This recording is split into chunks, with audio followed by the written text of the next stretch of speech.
พี่ที่มาเชียร์ สบายดีพบกับพวกเขาอีกแล้วเนาะทีมงานพี่ที่มาเชียร์อาร์ตสตูดิโอเนาะข้าพเจ้าเทโบคือเก่าแล้วกะ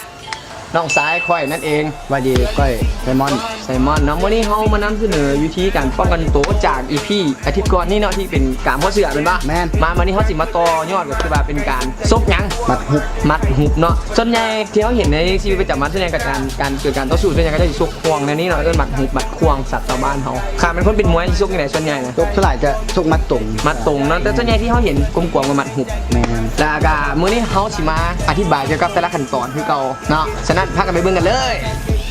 เดี๋ยวอันใดสั่น อย่าลืมกดไลค์กดแชร์ดิ กดไลค์กดแชร์แน่เนาะ อย่าลืมนะ อยากให้พวกเขาเฮ็ดเกี่ยวกับการป้องกันตัวแนวใดการุณาคอมเมนต์เนาะให้พวกเขาได้ไปเบิ่งรายละเอียดกันเลยเอาแล้วเนาะวันนี้เขาสิมาอธิบายจังหวะของมันเนาะในเวลาละเอียดมาเริ่มเลยประหยัดเวลาเขาหนึ่งเขาจะซุกมาบล็อกเขาบอกไว้ก่อนเขาบอกปกติบล็อกสูงไว้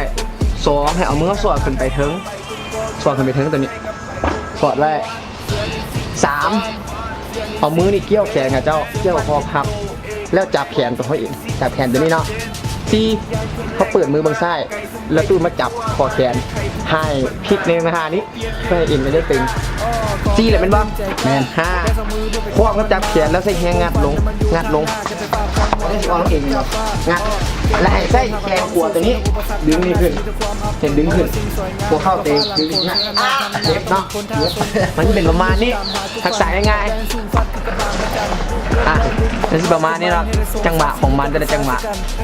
อ่ะอีกแค่หนึ่งบล็อกสองสอดสามสอดเข้ามาจับแขนเขาเองสี่แบมืองัดห้าเป็นงัดลงเนาะ บนงัดทั้งงัด โบคนละงัดเราเลยห้าเป็นการงัดลงขาเขามีแห้งพอเขาใส่ขาบนหัวเนาะขาบนหัวเตาะตัวนี้เพื่อให้เขาจะเสียหลักงัดขึ้นมาได้แล้วหลังเขาแห้งพอเขาก็งัดลงถ้านี่ก็เจ็บแล้วงัดเข่าลงดึงลงอย่าลืมดึงขึ้นงัดตัวนี้เข่านะตอนนี้นะอย่าลืม